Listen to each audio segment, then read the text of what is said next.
in the unforgiving heart of the Arizona Territory, where justice was as harsh as the sun, and secrets were buried deeper than graves, the line between love and hate was a razor's edge.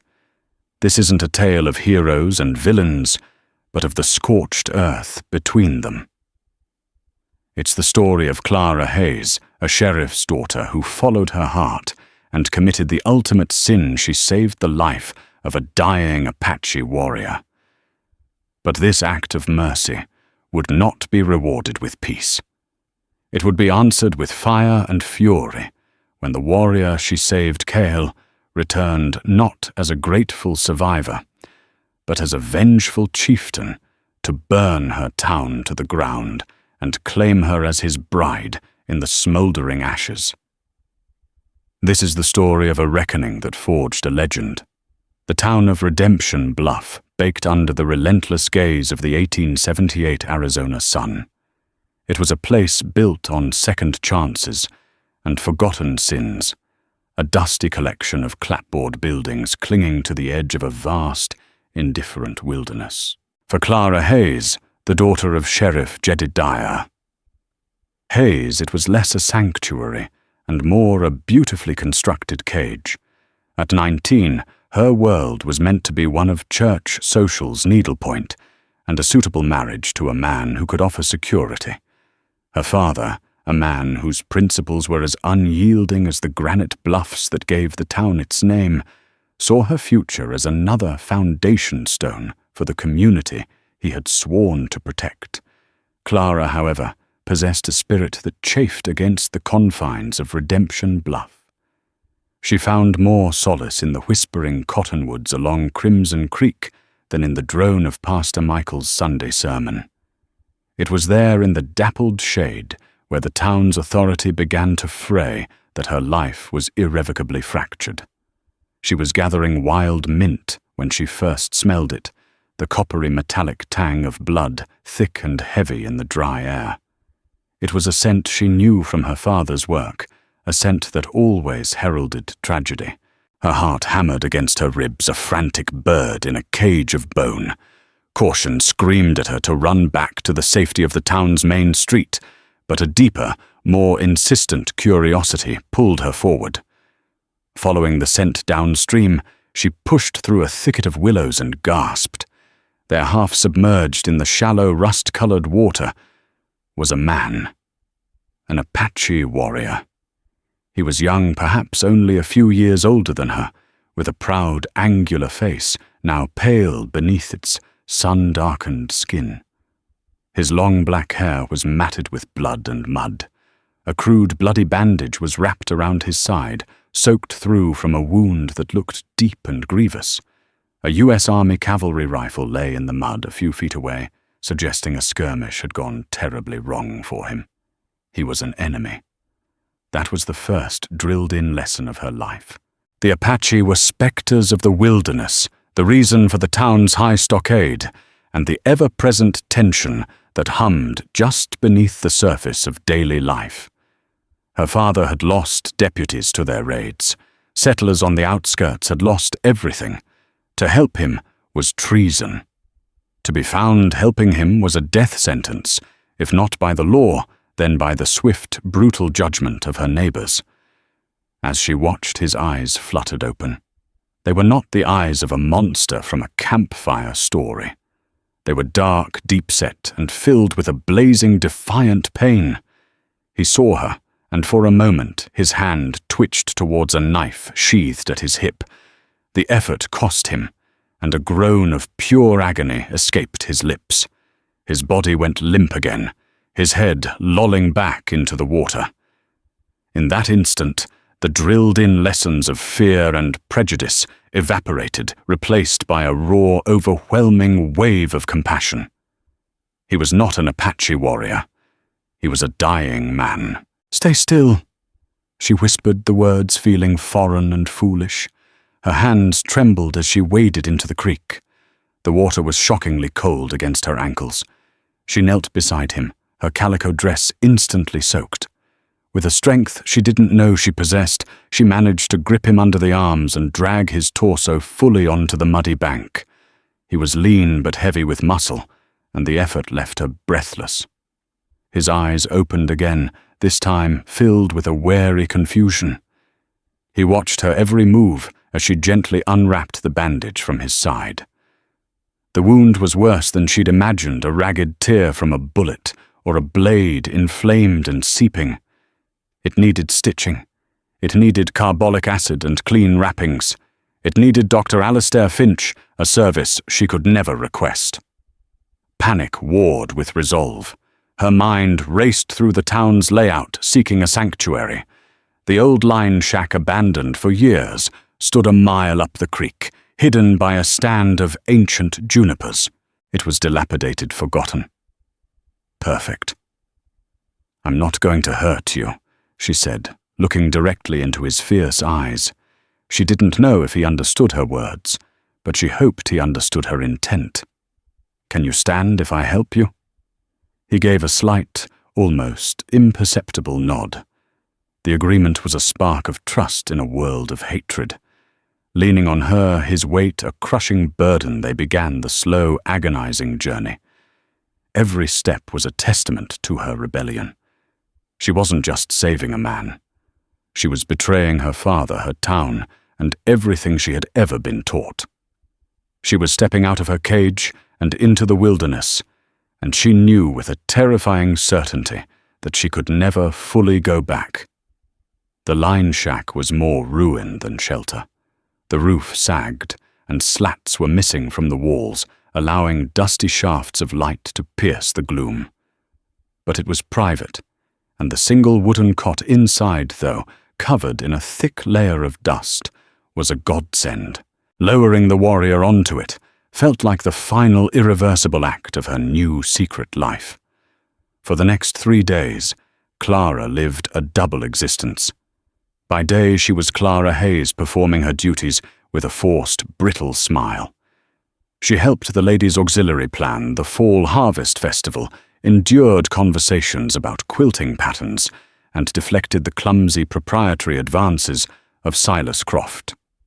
Croft was the son of the wealthiest rancher in the territory, a man whose arrogance was matched only by his ambition. He had made it clear he intended to marry her, a union her father tacitly approved of as a means of cementing the Hayes family's place in the burgeoning society of Redemption Bluff. A pretty thing like you shouldn't be wandering off so much, Clara Silas had said just that afternoon, his grip on her elbow a little too tight. There are savages in those hills. She had pulled her arm away with a polite smile that masked a roiling disgust. "I can take care of myself, Silas." By night, she became a different person. Under the cloak of darkness, she would slip out of town, a basket filled with stolen supplies, laudanum from Dr. Finch's cabinet, clean bandages from her own sewing kit, a needle, and thread a small portion of bread and jerky, and a canteen of fresh water. Her patient's name, she learned, was Kyle. He spoke it on the second night, his voice a hoarse whisper. Her name he repeated after her, the syllables sounding strange and beautiful in his language. Communication was a tapestry, woven from gestures, single words, and the expressive language of their eyes. She learned that his wound came from a cavalry patrol that had ambushed his hunting party. He learned that the world of brick and wood was not solely populated by men who wished him dead. She cleaned and stitched his wound by the flickering light of a single candle. The act was terrifyingly intimate. Her fingers, usually occupied with embroidery, moved with a newfound purpose as they pulled the flesh together. He never cried out, but she could see the cords in his neck stand out. His jaw clenched against the waves of pain. In those moments, a fragile bond was forged in the shared crucible of his suffering and her forbidden care. She would sit on a crate beside his cot, watching him sleep. She studied the proud lines of his face, the scar that cut through his left eyebrow, the raven-black hair that she'd washed clean of blood and mud. He was not the faceless savage of Silas Croft's warnings. He was Cale, and in the quiet solitude of the shack, she began to see not an enemy, but a man of profound strength and a quiet, sorrowful dignity. One evening he was awake when she arrived, his fever having finally broken. He was propped up on one elbow, his dark eyes tracking her as she set down her basket.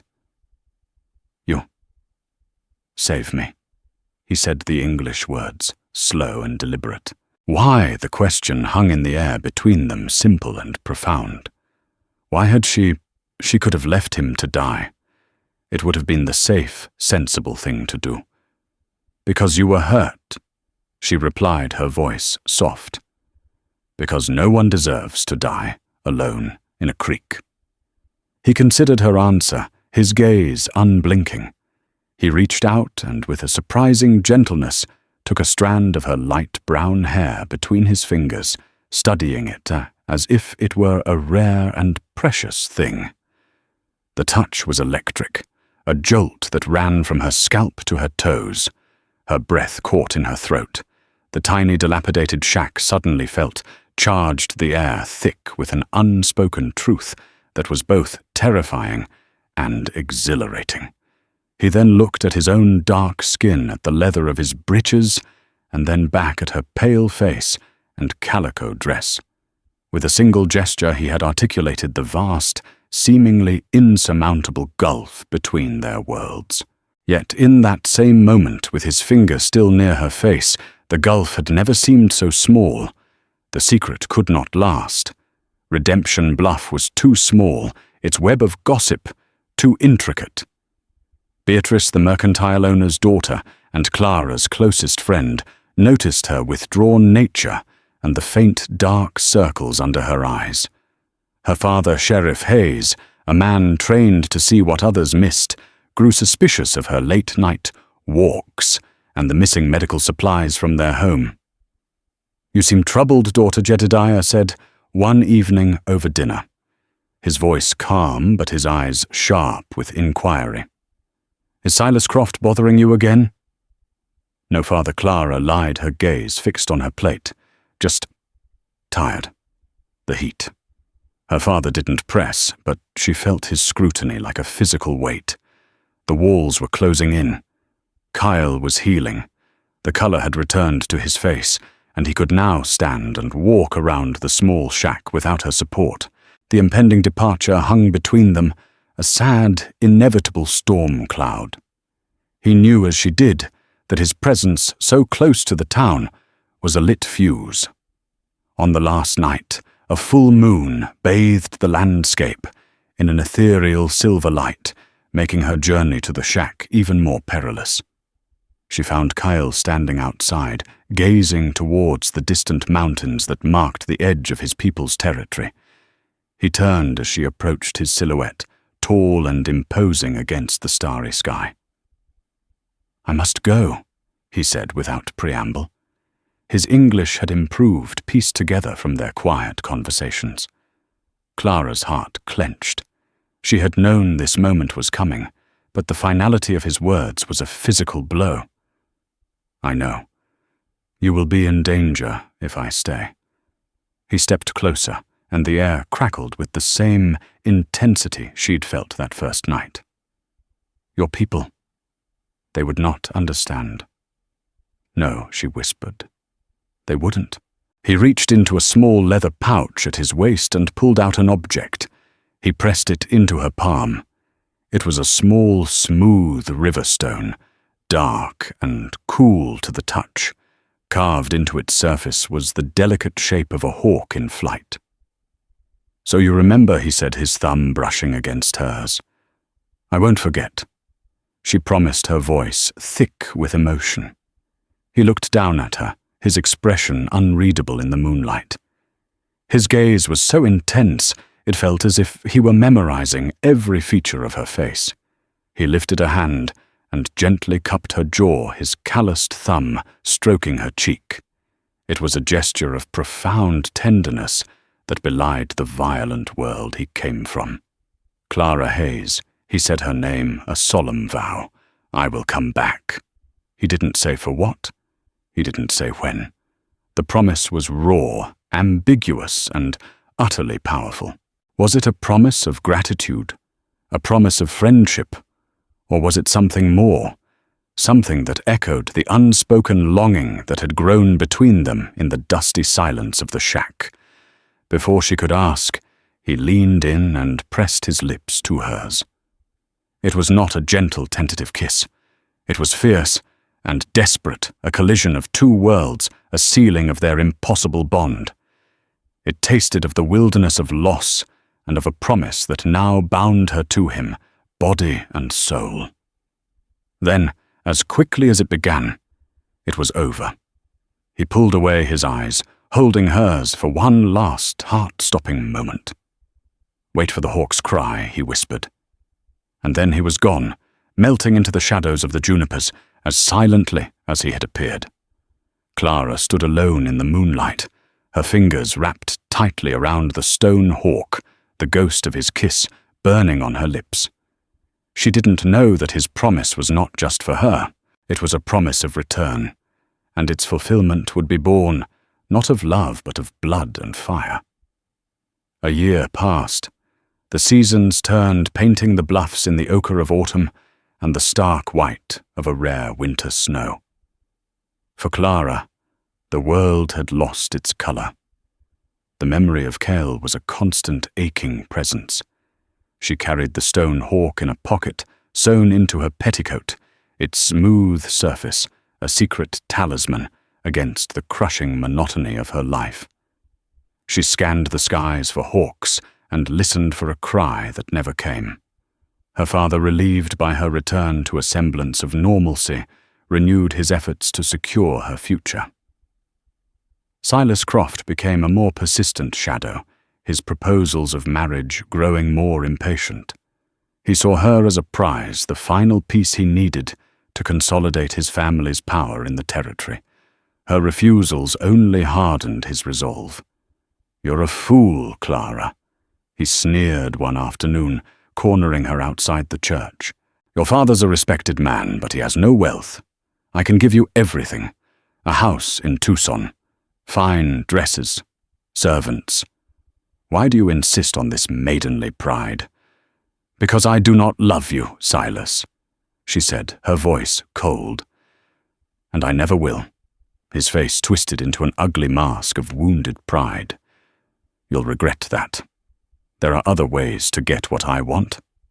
His threat was a cold premonition. Weeks later, Silas Croft put his plan into motion. He coveted the land north of Redemption Bluff Land that bordered Apache territory and was rich with water rights. The only obstacle was the uneasy truce Sheriff Hayes had maintained with the local Chiricahua band, led by a wise and respected chief named Chiricahua Kyle's father. Croft manufactured a crisis. A dozen of his prize cattle were reported stolen. He rode into town with a few of his ranch hands, whipping the populace into a frenzy, claiming it was an Apache raid. He demanded the sheriff form a posse. Jedediah Hayes was hesitant. He knew the peace was fragile. "I'll send a rider to speak with Chief Chiricahua, Silas. We don't know for certain who is responsible. While you're sending riders, they'll be taking more," Croft bellowed in the saloon, playing to the crowd's fear. "Are we men, or are we sheep waiting for the slaughter?" Your sheriff has gone soft. Public pressure, expertly stoked by Croft, became a tidal wave. Men who had lost family and past conflicts, men who simply hated the Apache on principle, all joined the chorus. Reluctantly feeling his authority slipping, Sheriff Hayes agreed to lead a posse to investigate. It was the worst mistake of his life. Croft and his men guided them not to a trail of stolen cattle, but directly to a small seasonal encampment. It wasn't a war party. It was a peaceful gathering of families, including elders and children. Before the sheriff could hail them or attempt a parley, Croft and his men opened fire. The investigation became a massacre. Sheriff Hayes was horrified, caught in a whirlwind of violence he was powerless to stop.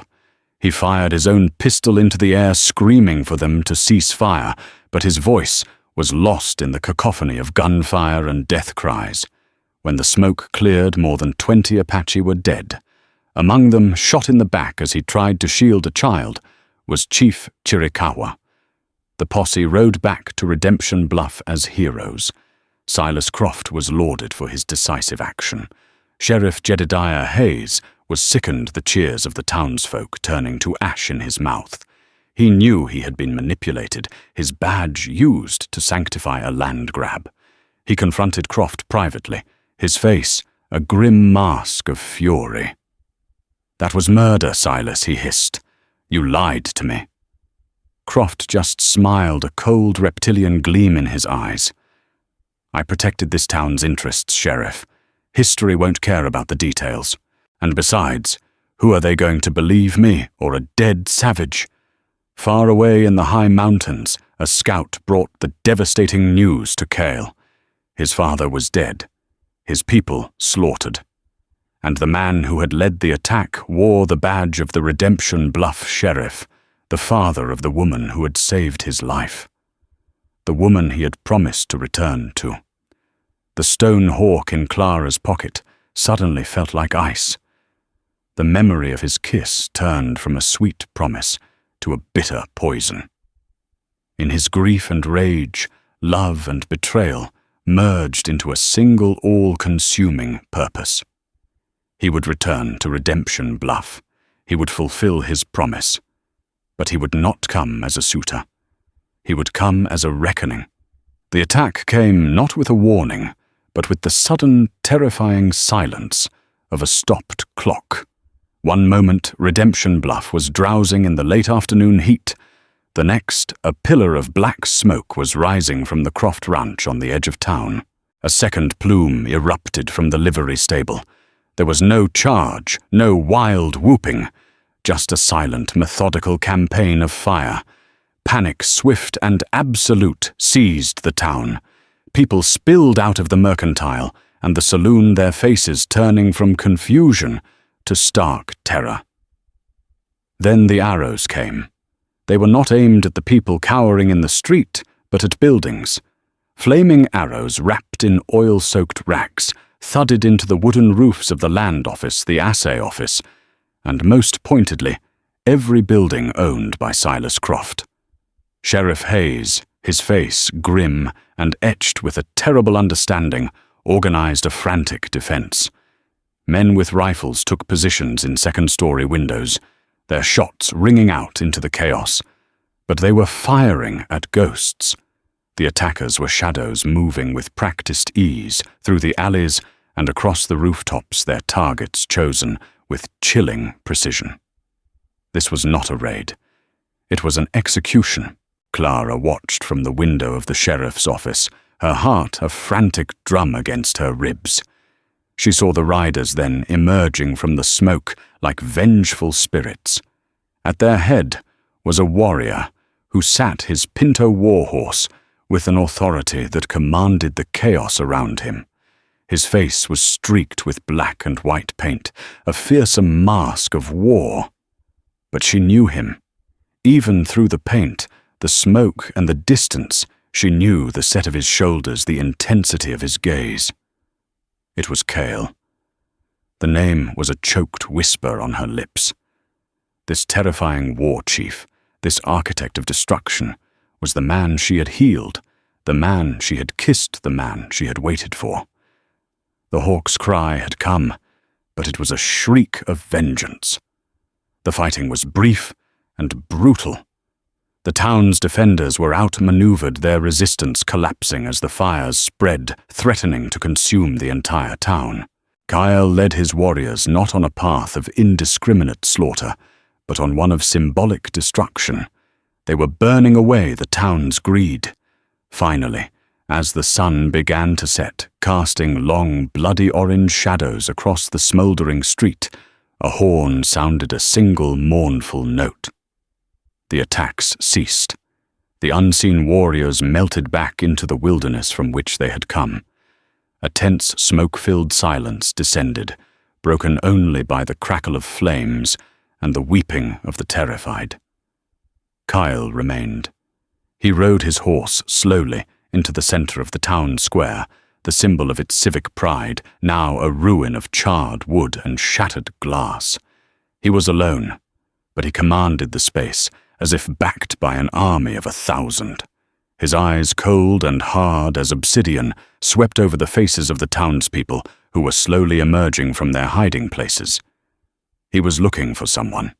His gaze found Sheriff Hayes, who stood with a shotgun held loosely in his hands, his face a portrait of defeat. Then his eyes moved past the sheriff and locked with Clara's. The world seemed to fall away. In that moment, there was only the two of them separated by a street full of ash and a chasm of blood and betrayal.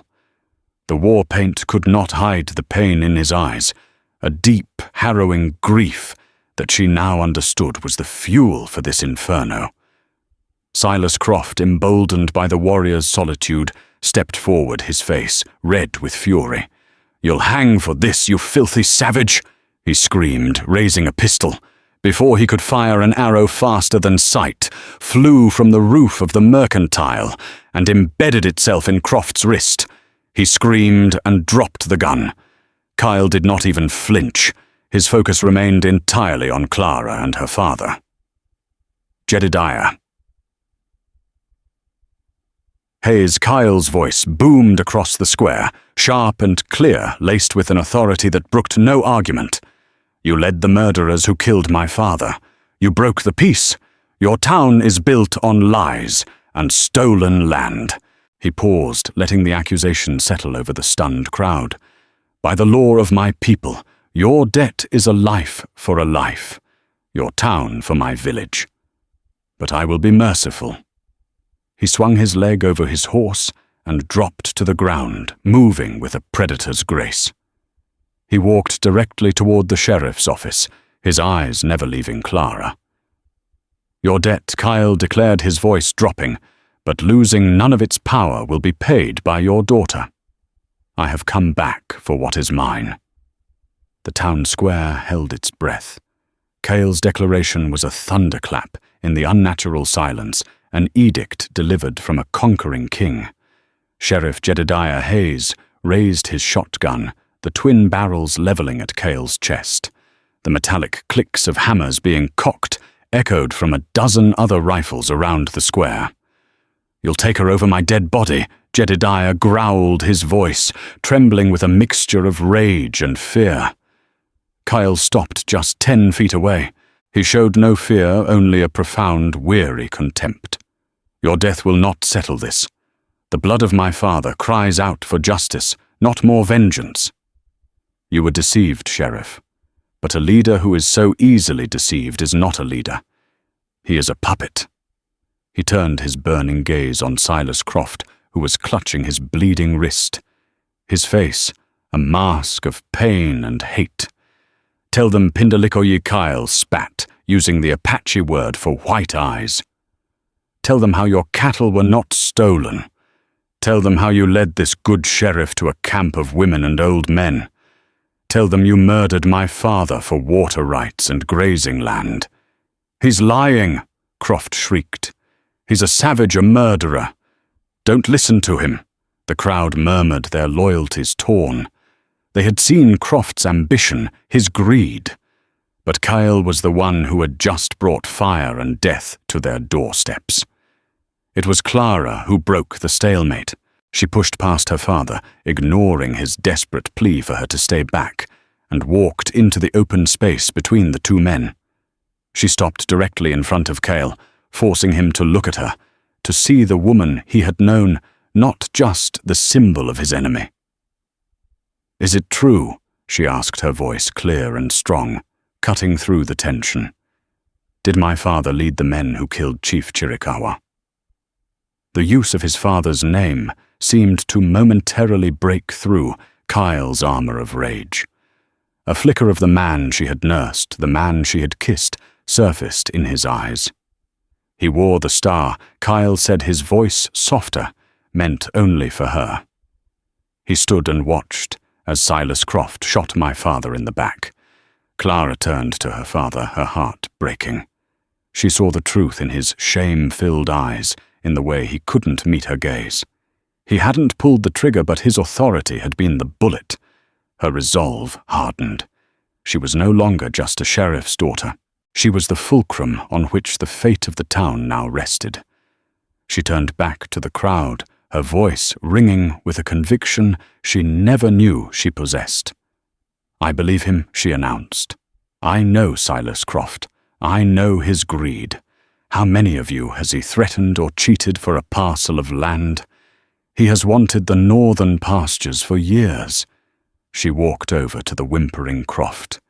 Before anyone could react, she ripped the sleeve of his uninjured arm, revealing a distinctive long scratch already beginning to scar. My father's deputy Robert came back from that raid with a deep scratch on his arm. She declared, her mind racing connecting pieces she hadn't understood before. He said one of the warriors fought back, but he also told me before he died of a fever last month that he never saw any stolen cattle. He said Croft rode them straight to the camp. She looked at Croft, her eyes blazing. "But that scratch isn't from a warrior's knife. It's from a barbed wire fence. The one you put up illegally on the north pasture 2 months ago. You weren't tracking raiders, you were herding your own cattle to create a lie." The accusation, so specific and public, struck the townspeople like a physical blow. They knew the fence she spoke of. They knew Croft's character. The lie was suddenly laid bare for all to see. Silas Croft's face contorted in a snarl of pure hatred. With his good hand, he lunged for a deputy's dropped pistol. But Kyle was faster. He moved like lightning, not killing Croft but disabling him, his knife flashing in the twilight to slice the tendons in Croft's gun hand. Croft fell to the ground, howling in agony, his power broken, his treachery exposed. Cale turned back to Clara, his expression unreadable. The town was his. He could burn it to the last timber. He could kill them all. But he had not. He had come for a different kind of justice. "I made a promise," he said to her, the words a low rumble. "To come back for what is mine." He held out his hand. It was not a command, but an offering, a choice. Stay here in the ashes of a town built on a lie, or come with him into a future that was dangerous and unknown. Her father cried her name, a desperate, broken sound. "Clara, don't." She looked at her father, her love for him warring with the terrible truth of what his weakness had wrought. Then she looked at the townspeople, their faces a mixture of fear and dawning respect. They were not her people anymore, not in the way they had been. Her world had been the shack, the secret, the promise. She took a deep breath and placed her hand in Cale's. His grip was firm, warm, and real. In front of her father, her friends, and the entire populace of Redemption Bluff, Kyle sealed his claim. He dipped 2 fingers into a small pouch at his belt and drew them out, coated in red ochre. With a solemnity that felt more sacred than any church ceremony, he drew a line across her cheekbones from temple to temple. It was not a mark of ownership, but of belonging. A public declaration in the tradition of his people. "She is my wife," Kyle announced to the silent watching crowd. "The debt is paid. The blood is settled. Live with your truth." He led her to his horse, lifted her up to sit in front of him, and without a backward glance, rode out of the smoldering ruins of Redemption Bluff, leaving its people to reckon with the ashes of their sins. The journey into the Dragoon Mountains was not a flight of romantic escape. It was a grueling passage into another world. Clara sat before Kyle on his warhorse, the powerful muscles of the animal moving beneath her, a constant jarring rhythm. The smell of smoke clung to Cale's leather tunic, a phantom scent from the town she had just abandoned. Her body, unaccustomed to such prolonged riding, ached with a deep, punishing soreness. Every league they travelled felt like a deliberate severing of a cord that had once tied her to everything she knew. They rode in a silence that was thick and heavy with unspoken thoughts. Clara was adrift in a sea of her own making. The adrenaline of her defiant choice in the town square had faded, leaving behind a cold tide of uncertainty. Had she been brave or had she been a fool? She replayed the scene in her mind, the horror on her father's face, the bewildered stares of her former neighbours, the triumphant and yet sorrowful blaze in Cale's eyes as he marked her cheek with ochre. That mark, a simple line of red earth, felt heavier than a brand. It was a public declaration that had irrevocably defined her, stripping away the identity of Clara Hayes and leaving something new and terrifyingly unknown in its place. She leaned back, her exhaustion making her bold, and rested her head against Kyle's chest. She could feel the steady, powerful beat of his heart through the layers of leather and buckskin. It was a rhythm of life, of survival, far removed from the polite, restrained world she had left behind. He shifted slightly, and his arm tightened around her waist, a gesture that was both protective and proprietary. It was not the gentle touch of the man she had nursed in the shack, but the firm hold of a war chief who had just claimed the most valuable spoil of his conquest. The duality of the man she was bound to was a chasm she had yet to understand. At a small spring-fed oasis, hidden within a copse of mesquite, Kyle finally drew the horse to a halt. He dismounted with a fluid grace that belied the long hours of riding, and then reached up for her. Her legs nearly buckled as her feet touched the ground, and he steadied her, his hands strong on her arms. He looked at her, then truly looked at her, and his gaze was searching. The war paint was smudged with dust and sweat, revealing the man beneath the fearsome mask. "Drink," he commanded, softly pointing to the spring. As she knelt and cupped the cool, clear water to her lips, the simple act felt like a baptism. She was washing away the dust of Redemption Bluff, the taste of her old life. When she looked up, Kyle was watching her, an unreadable expression on his face. He held out a strip of dried venison. It was tough and salty, and she chewed it slowly, the unfamiliar taste a further confirmation of her new reality.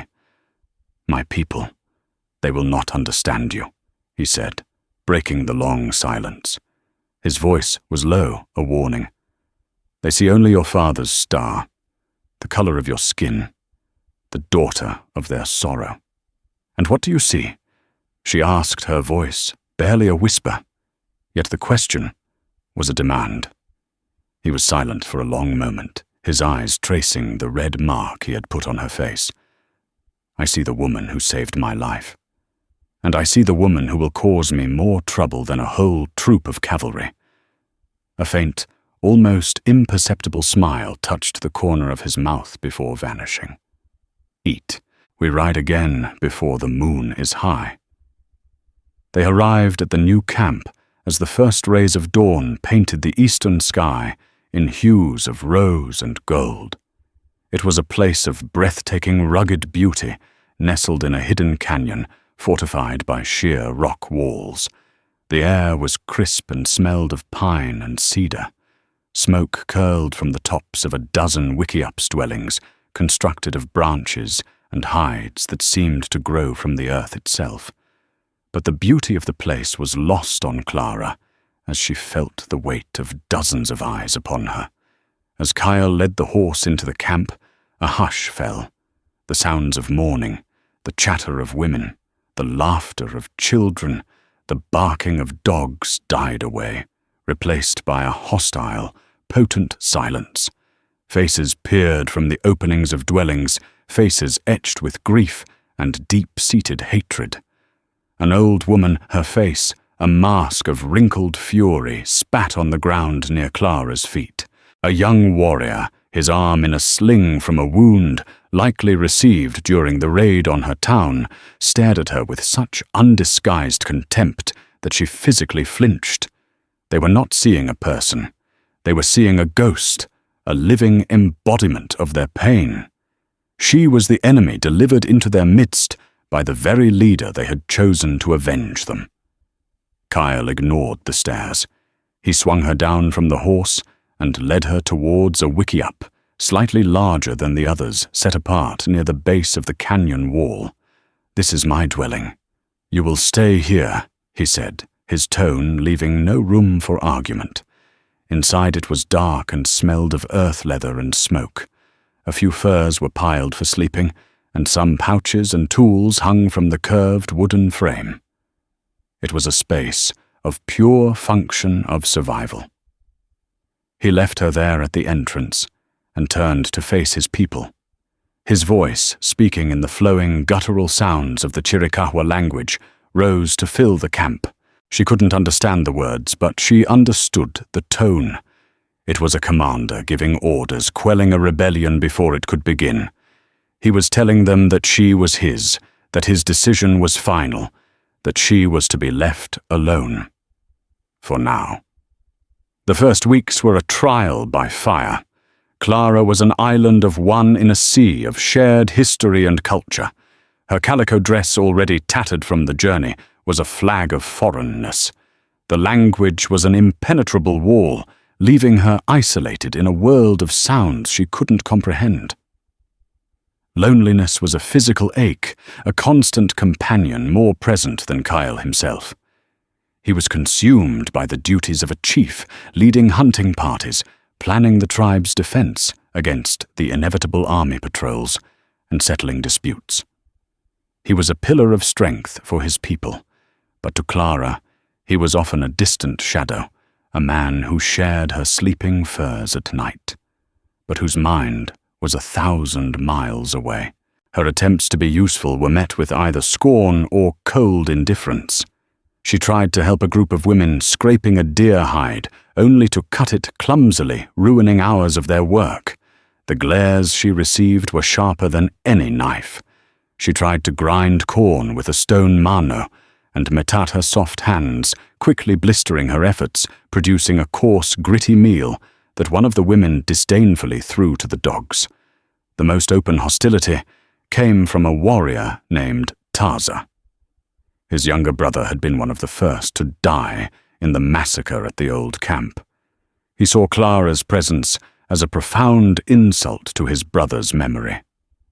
"The son of Chiricahua brings a white-eye snake into our home," he said one day, loudly enough for the whole camp to hear, as Clara was attempting to gather firewood. "Does he think her skin will shield us from the bullets of her people? She is a curse. Her presence here mocks our dead." Clara froze, the rough branches clutched in her arms. She understood the venom in his tone, even if she couldn't pass all the words.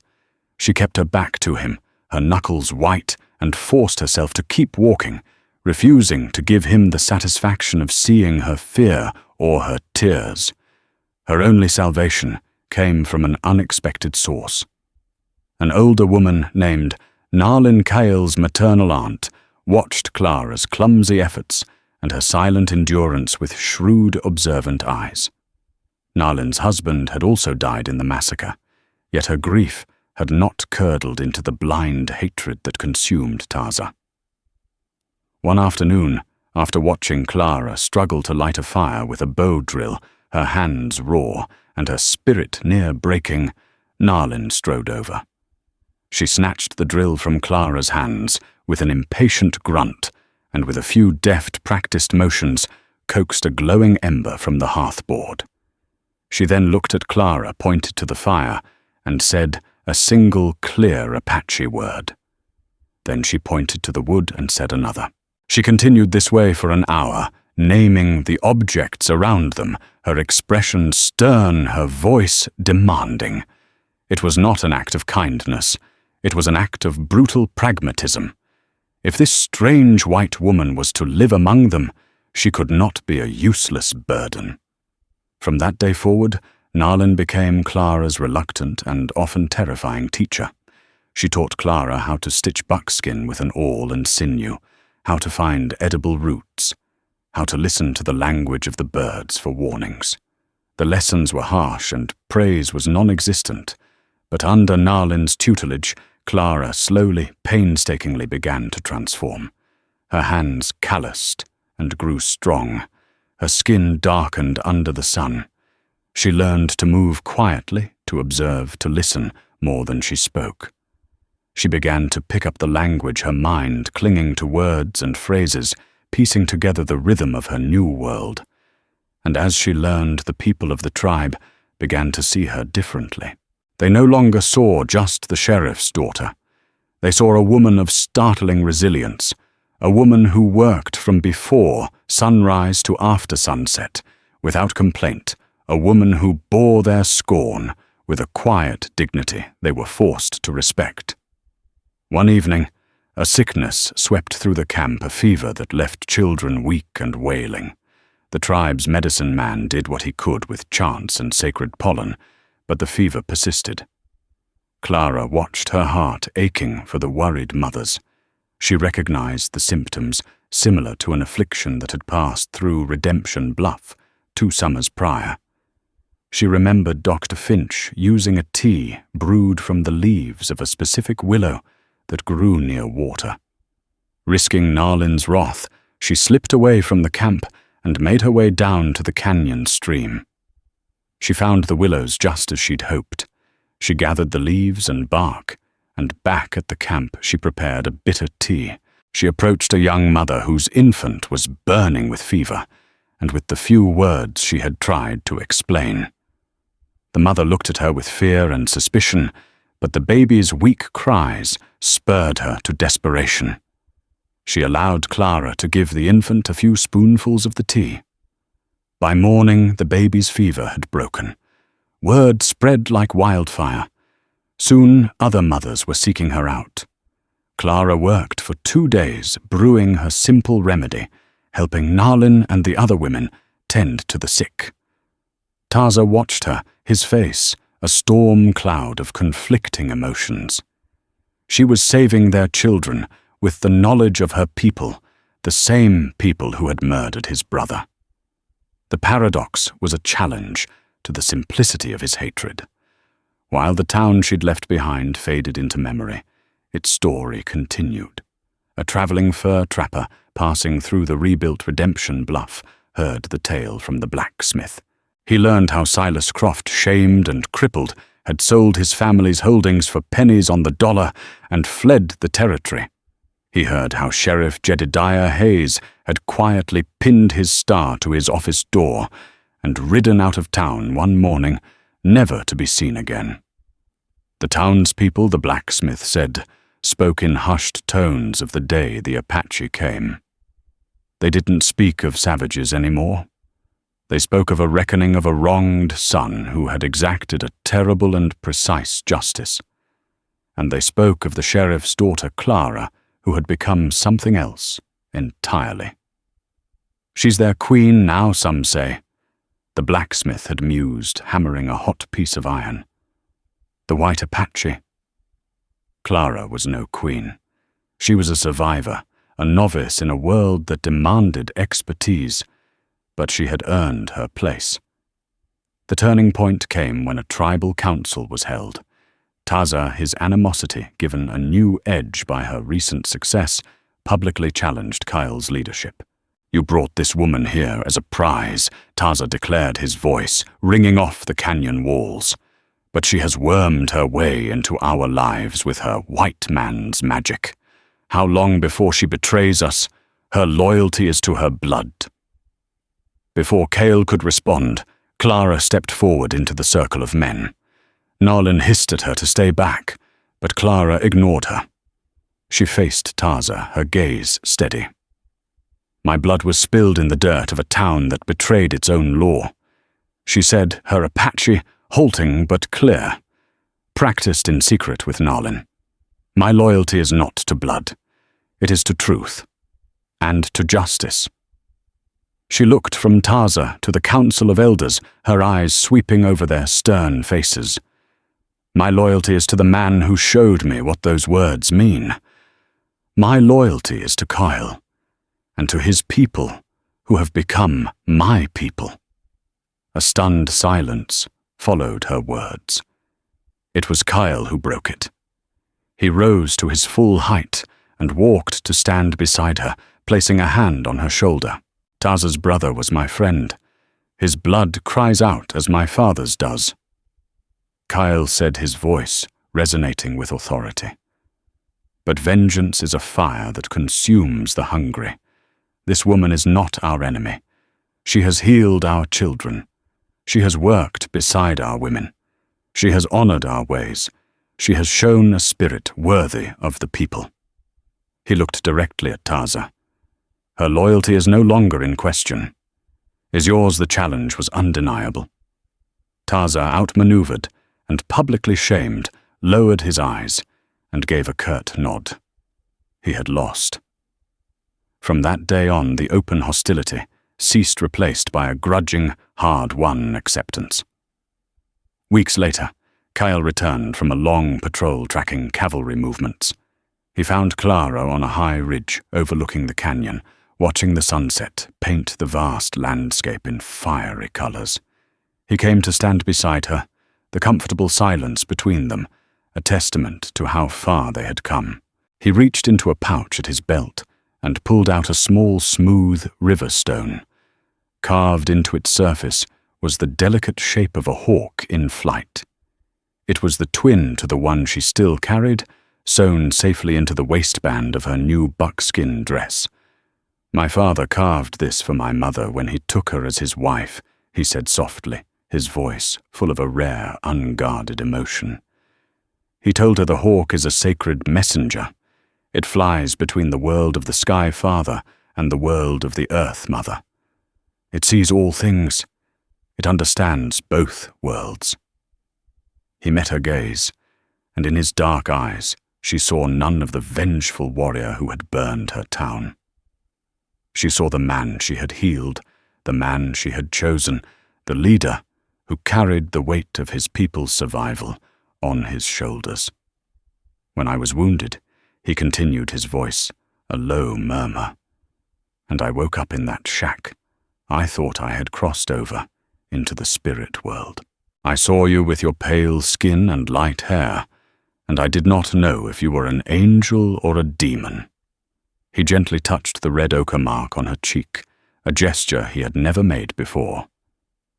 "I know now. You are the hawk, Clara, who was Hayes. You have seen both worlds. You are not a bridge for them to cross toward us. You are the proof that a new world can be born from the ashes of the old."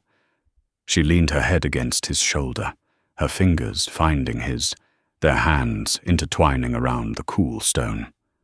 Below them, the campfires of her new home began to glow like earthbound stars. Her past was a landscape of smoke and sorrow, and the future remained an unwritten, dangerous trail. But she was no longer lost. She was home, and their story born of mercy and forged in fire would not be a tale of romance, but a legend of survival whispered forever in the high, lonely winds of the Western Heartland. And so the story of Clara Hayes and the warrior Cale comes to a close, but its echoes remain. It's a stark reminder that history is rarely simple. The lines we draw between hero and villain, savage and civilized, are often written in smoke from the fires of our own making. Theirs was a love forged in the heart of conflict, a testament to the fact that even in an era of unforgiving hatred, a single act of compassion can change the course of destiny for better or for worse. It's a story of how truth, no matter how brutal, can burn away a town's lies and forge a new, more honest future from the ashes. If this journey into the raw heart of the Old West moved you, please give this video a like to show your support. Share it with someone who loves a story with grit and passion. And most importantly, subscribe to the channel and hit the notification bell so you don't miss our next deep dive into the lost legends and forgotten histories of the American frontier. Thank you for listening.